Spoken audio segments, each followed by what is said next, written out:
A partir de ahora, hablaremos de ruido, la gran amenaza para la salud que nadie quiere escuchar, bajo la conducción de Herman Rojas y gran equipo. Buenos días y tardes a toda la audiencia. Un gusto que nos acompañen en esta nueva entrega, en este espacio, con donde desarmamos los problemas que afectan nuestro día a día. Y para entender cómo defendernos legalmente de este flagelo, hoy también nos acompaña Yumara García Piera, expresidenta de Juristas contra el Ruido, y es una abogada referente en Derecho Ambiental. Yumara, un placer tenerte con nosotros. Muchas gracias por venir. Muchas gracias por invitarme. Yumara, siguiendo con nuestra entrevista, en las preguntas que hemos estado viendo, quería preguntarte a lo largo de la trayectoria que has tenido, ¿cuál ha sido el caso de contaminación acústica más complejo que has tenido que enfrentar? ¿Y qué te pudo haber enseñado sobre la resistencia de las administraciones públicas para aplicar las leyes? Bueno, son tantos, en 30 años de ejercicio profesional que llevo, la verdad es que he afrontado muchísimos asuntos. Mira, precisamente ahora estaba trabajando en una apelación, oponiéndome a una apelación en un caso de un taller de vehículos instalado al lado de una vivienda. Mi cliente pues ha ganado, le han dado la razón en la primera instancia, porque el taller, imagínate, al lado de tu vivienda, pegado pared con pared, un taller en el que se haga reparación de vehículos. El ruido puede generar con las atornilladoras, los elevadores neumáticos, un sinfín, las herramientas. Y han condenado al taller a cesar la actividad y adoptar el aislamiento adecuado y suficiente, y realizar las obras que procedan, y hasta tanto eso se realice tienen que estar con la actividad parada. Bueno, la otra parte ha presentado recurso de apelación y precisamente en eso estaba antes de empezar a hablar con ustedes. Pues desde este tipo de asuntos, como puede ser un taller, ruidos procedentes de, por ejemplo, equipos de frío, de restaurantes, de extractores, de ruidos vecinales, de terrazas bajo viviendas, de discotecas, hasta otro tipo de asuntos, como pueden ser actividades de fiestas populares, carnavales, macroconciertos. Hemos tenido un poco de todo. Realmente, asuntos complejos pueden haber sido, en toda mi carrera, algunos, como por ejemplo el carnaval, porque hay asuntos que son muy mediáticos, en los que se ejerce mucha presión a las personas afectadas, porque son o fiestas populares o las que se amparan para determinar que con base al ánimo de lucro, a la cantidad de ingresos económicos que esas fiestas reportan para la ciudad, debe justificarse. Y entonces, pues, las administraciones se resisten, e incluso habiendo sentencias, luego intentan continuar, ¿no? De una manera u otra, o a lo mejor no en una ubicación concreta en la que ya se obtuvo la sentencia favorable, sino van trasladándola en otras ubicaciones y van molestando a los siguientes vecinos de otra zona de la ciudad, que se ven obligados a poner una nueva demanda, y así sucesivamente. Luego también, pues, el ruido, pues, de conciertos en grandes estadios, como por ejemplo el Bernabéu, que ahora mismo está realmente esperando que sea admitida por el Tribunal Supremo en la jurisdicción penal. Y bueno, como digo, ha habido de todo, pero nosotros los juristas nos tomamos cada caso a conciencia, porque detrás de cada asunto hay una persona que está sufriendo, ya sea un asunto más pequeñito o un asunto muy grande que pueda aglutinar pues 25, 30, 50 personas. Yo siempre digo que con que una sola persona se vea perjudicada y está afectado su derecho fundamental a su intimidad personal y inviolabilidad del domicilio, puede reclamar, y es suficiente para defenderla. Y antes de cederle la palabra a un hombre, yo quiero preguntarte otra cosa, aprovechando la experiencia que tienes. En América Latina hasta ahora se están empezando a organizar los grupos de juristas, pero para los abogados en América Latina que empiezan a defender a las víctimas del ruido, basándonos en la experiencia que ya tienes dentro del cuerpo de juristas contra el ruido, ¿cuál es el principal error técnico de procedimiento que tendrían que evitar ellos cuando vayan a interponer una demanda civil o administrativa? ¿Qué no deberían hacer para que esto se dilate? Pues no estudiar, no estudiar el asunto, porque cada Sí, caso es un mundo.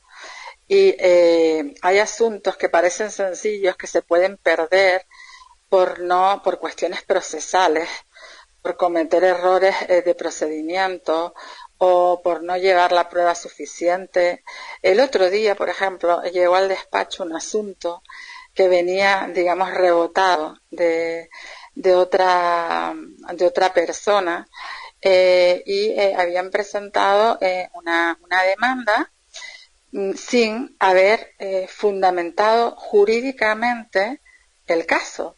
Habían hecho una fundamentación respecto de la jurisdicción, respecto de la competencia, respecto de la legitimación, pero respecto del fondo del asunto en cuestión no habían argumentado nada. Y en el suplico, por ejemplo, al final de la demanda, también se habían confundido.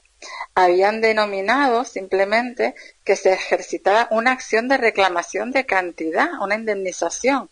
Pero lo más importante, que es la acción de cesación de ese ruido, o el que se declare que no tienes derecho a sufrir esos ruidos y por tanto cesen, eso no estaba en la demanda. Entonces, eso es un error gravísimo, porque las personas afectadas, con independencia de que tengan derecho a reclamar indemnizaciones, lo primero que quieren es que pare el ruido. Si un letrado, una letrada, no pide en su demanda que pare el ruido y no dice jurídicamente en qué artículos de las leyes está amparada esa petición, pues con ese defecto tan gordo puede perderse el juicio.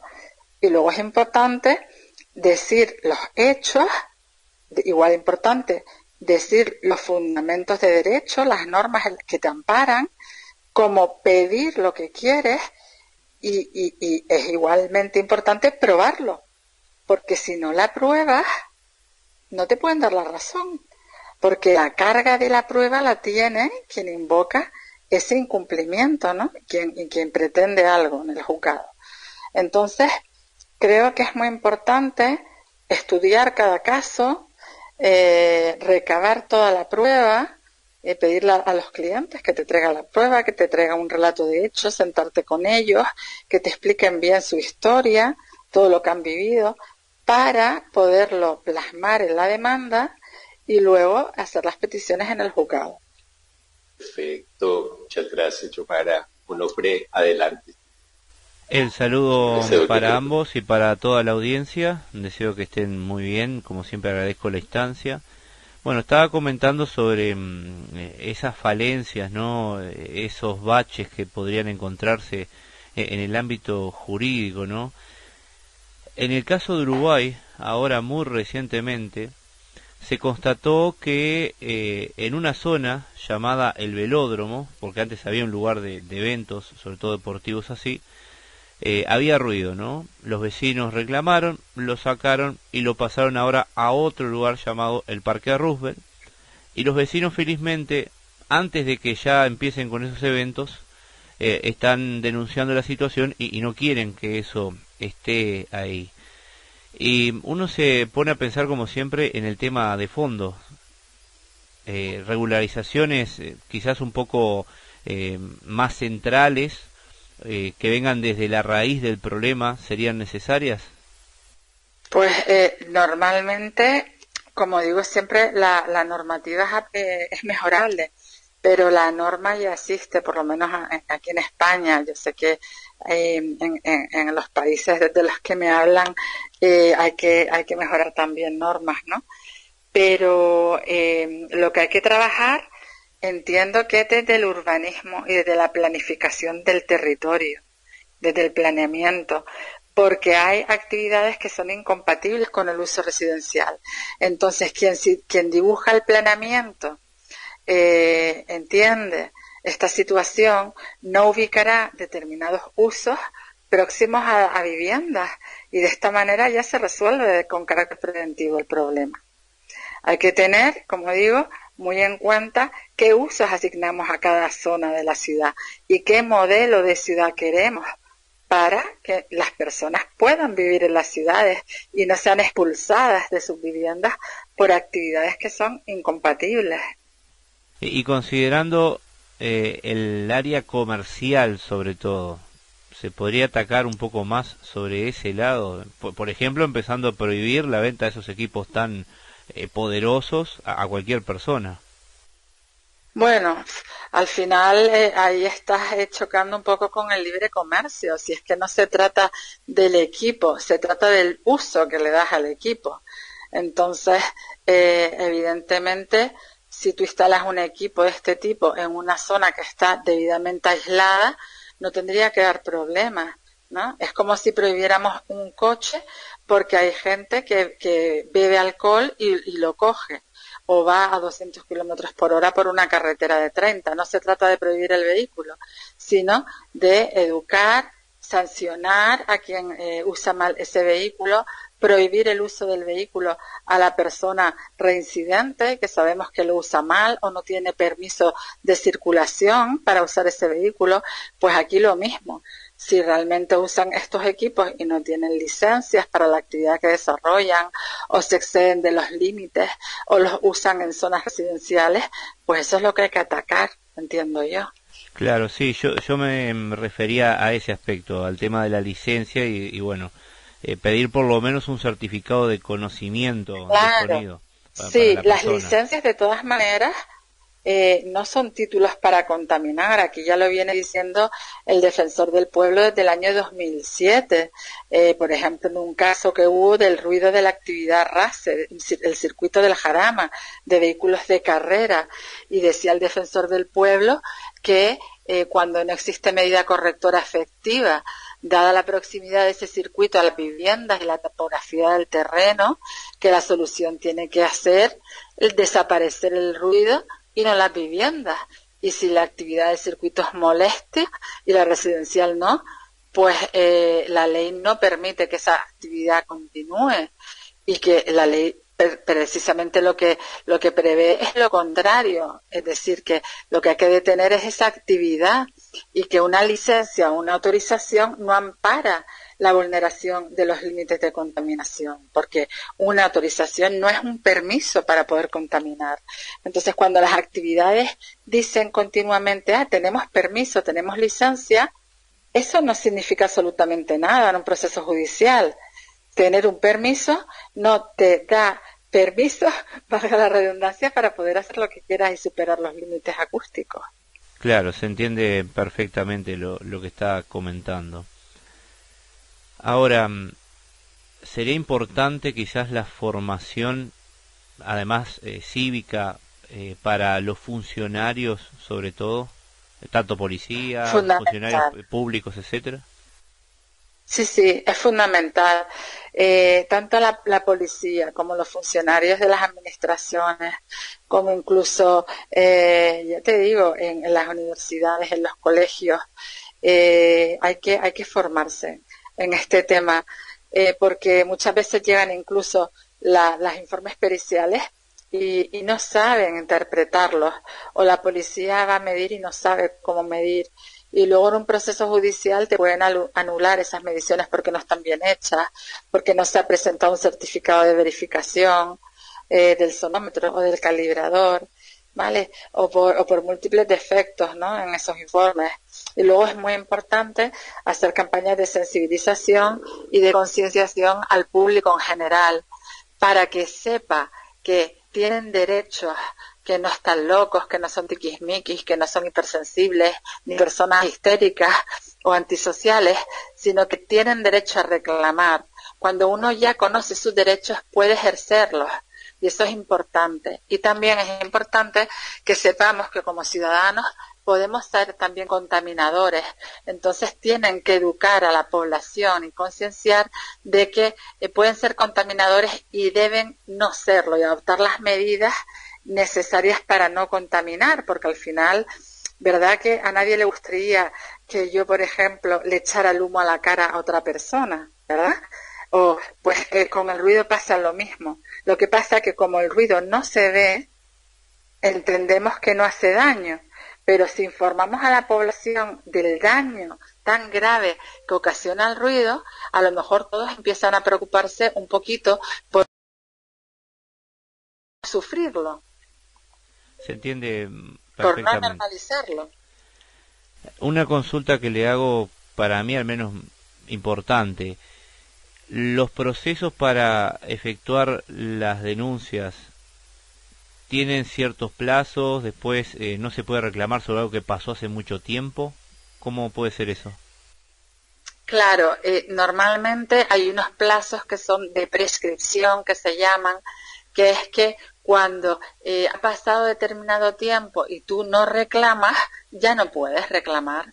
Entonces es importante para eso hacer reclamaciones, aunque no vayas al juzgado, pero por lo menos reclamaciones extrajudiciales, enviar algún requerimiento, algún burofax, para interrumpir esos plazos. O sea, hay que preguntar a los juristas de cada ciudad cuál es la normativa en ese caso. Cuando hablábamos al principio también de los defectos o errores que pueden cometer, ¿no?, los abogados, pues lo primero que miramos son los plazos. Estamos en plazo, no podemos presentar una demanda si sabemos que el plazo se ha pasado. O para reclamar la indemnización, por ejemplo, de los daños. Si fue hace 5 años y ya ha pasado el plazo, podríamos presentar la demanda si sigue la molestia para pedir el cese. Y los daños que se sigan ocasionando a partir de ahora, pero no los que ya pasaron y no reclamamos porque dejamos transcurrir ese plazo. Entonces, es importante conocer las normas para saber cuáles son los plazos y siempre intentar reclamar, si no directamente en el juzgado, por lo menos hacer una reclamación previa, un burofax, un requerimiento al contaminador para pedirle que pare de hacer ruido y que si no vamos a poder reclamar daño y perjuicio y el cese. Yomara, yo quería hacerte una pregunta relacionada con el tema de la salud y también que toque la parte jurídica. Sí. Se sabe que el ruido causa daños psicológicos, insomnio, problemas cardiovasculares, de todo. La mayoría de la gente no lo sabe. Es complejo hacer una campaña sobre este asunto como lo fue en su época el humo del tabaco, pero esperemos que se logre hacer por algún medio. ¿Cómo deben los juristas cuantificar, argumentar, por ejemplo, el daño moral o el daño a la salud para lograr indemnizaciones económicas justas para los afectados? Sí, precisamente llevo trabajando en esto pues las 2 últimas semanas con unas demandas específicas en las que pongo el acento en que, por supuesto, la contaminación acústica produce daños cardiovasculares, alteraciones del sueño, afectaciones auditivas, y que no se trata de una simple molestia. Hay efectos, como digo, acumulativos, es decir, la dosis del ruido se va sumando con el tiempo, incluso cuando los niveles no parecen extremadamente altos, y que además la normativa se suele enfocar demasiado en la molestia o en el impacto sobre la audición, dejando en segundo plano otros efectos, ¿no?, fisiológicos en otros sistemas del cuerpo. Tenemos, aparte del daño auditivo, efectos en salud mental, en la cognición, en la atención, memoria de trabajo, fatiga mental, microdespertares, fragmentación del sueño, intervención en procesos, como digo, cardiovasculares, inflamación sistémica, respiratorios. Es decir, la afección es múltiple, ¿no?, sistémica en todo el organismo. Entonces, los abogados podemos reclamar daños morales, daños personales o daños materiales. Los daños morales son los que reclamamos simplemente en base a un criterio jurisprudencial, es decir, los jueces, en función de las distintas sentencias que han ido dictando, establecen una franja, un importe, más o menos. Entonces nosotros solamente tenemos que acreditar que se superan los límites de ruido. Si nosotros acreditamos con una medición que se supera el límite de ruido, el daño moral es automático y el importe lo viene a determinar el juez en función de la duración de la exposición, del nivel de ruido, etcétera. Luego está el daño personal, porque si además de ese daño moral, que es el sufrimiento, el padecimiento que yo he tenido, el desasosiego, ¿no? Por toda esa situación, tengo un daño personal porque me ha ocasionado una depresión, me ha ocasionado un problema cardiovascular, tengo que presentar un informe pericial donde se acredite la relación causa y efecto entre ese ruido y ese daño. Y eso se cuantifica económicamente también. Como por ejemplo cuando hacemos las valoraciones de accidentes de tráfico, los que se evalúa te dan tantos puntos que equivalen a tanto dinero en función de si te has roto una pierna o has perdido un brazo, un ojo, ¿no? Pues establecen una valoración en cuanto a esas lesiones. Y luego están los daños materiales. Si yo tengo que cambiar ventanas, he tenido que aislar mi vivienda, me he tenido que ir a un hotel, tengo facturas, tengo que pagar la hipoteca de una vivienda, pero no puedo vivir en ella, se puede hacer un informe pericial económico que acredite todo ese daño material, económico, que me ha ocasionado la contaminación acústica y es reclamable. Pero todo esto se tiene siempre que probar. Ok, digamos, con lo que acabas de decir, que todo tiene que ser probado, me da la impresión que como se trata, digamos, ya de un proceso penal o un proceso de reclamación, estos procedimientos tienen que pasar por, digamos, lo que se llama en Colombia, que es el Instituto de Medicina Legal y Ciencias Forenses, donde un médico forense, ¿no? No necesariamente, solamente en la vía penal. En la vía penal sí que se exigen mediciones y tú puedes reclamar que se enjuicien por un delito de medio ambiente, aquí es el 325 del Código Penal, entonces solo necesitas mediciones, pero si además quieres que a la persona que contamina se le enjuicie por un delito de lesiones, entonces tienes que presentar tus informes médicos y ahí te puede ver el Instituto de Medicina Legal, el forense, y hace un informe examinándote para ver cómo te ha afectado el ruido y si se producen esas lesiones, ¿vale? Yo, por ejemplo, ahora tengo un caso penal de un restaurante que actuaba como discoteca, ¿vale? Y ya estamos en la fase en la que tenemos que presentar los escritos de acusación. Yo soy acusador particular y junto conmigo va el Ministerio Fiscal, que es quien defiende la legalidad, el acusador público, digamos, del Estado, y se hemos pedido, a mis clientes les ha visto el médico forense y ha determinado que han sufrido una serie de daños, de lesiones, y ahora hemos solicitado que se valore si necesitan tratamiento médico o no, porque en función de eso las lesiones pueden ser más graves, menos graves, las penas pueden ser más graves, menos graves. Entonces hay que atender también a lo que dice el Código Penal, ¿no? Y cada tipo delictivo. Pero, claro, por ejemplo, en civil, en la jurisdicción civil, no es necesario eso. Depende del caso concreto y de la jurisdicción concreta en la que presentes la reclamación. Sí, como en medicina, las enfermedades, digamos, se consideran multifactoriales, depende de muchas causas. No solamente una, se sabe que existe una correlación entre ruido y efectos a la salud.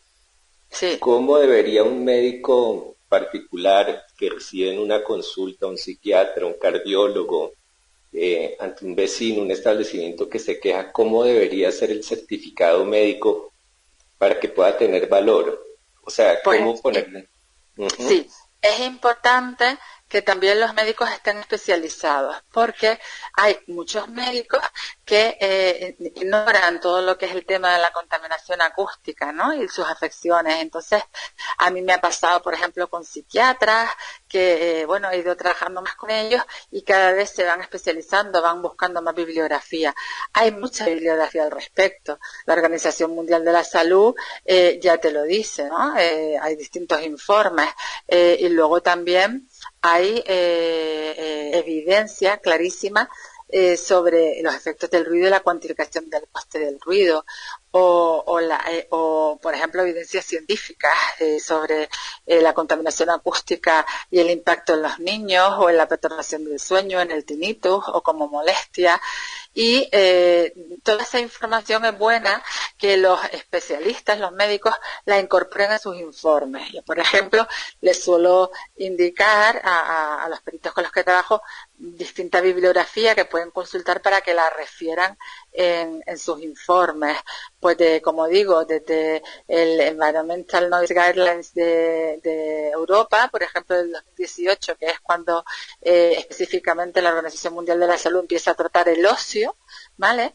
Y establecen esa directriz de ruido ambiental para la región europea, ese apartado específico de actividades recreativas y ocio, y reconoce su relevancia como un problema emergente de salud pública, y hablan también de la necesidad de la prevención y de limitar la exposición acumulada, hasta otros artículos que existen, ¿no? De bibliografía sobre esto. Entonces, estos profesionales deberían utilizar estas guías y toda la bibliografía que puedan para fundamentar luego pues sus conclusiones. Examinan al paciente, ven un poco cómo está la situación, recaban todos sus antecedentes médicos, su historial clínico, para también analizar esas cuestiones, y luego ya tienen que considerar si existe una correlación entre cómo está esa persona, y sobre todo es muy importante que pongan en los informes la recomendación del cese de esas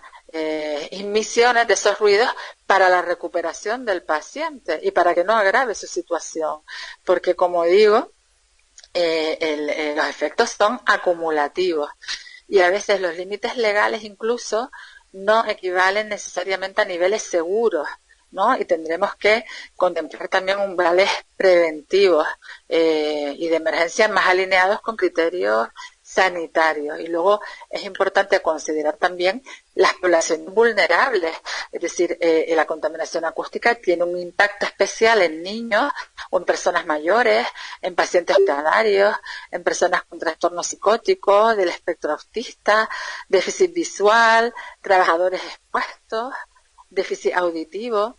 Entonces hay que analizar quién es nuestro paciente, ver su situación concreta y un poco hacer un estudio de todas estas cuestiones. Le agradecemos muchísimo por esta instancia, por el momento compartido, y le esperaremos en otra próxima edición quizás. Nada, muchísimas gracias a ustedes por invitarme. Yo encantada de participar con ustedes cuando quieran. Y nada, les animo a que sigan en esta labor que están haciendo de concienciación sobre este gran problema de salud pública, y que se vayan resolviendo, y que todas las personas sepan que tienen sus derechos, que afecta a su salud, y que reclamen, porque no tienen por qué aguantarse. Ha finalizado Ruido. Hasta una próxima edición.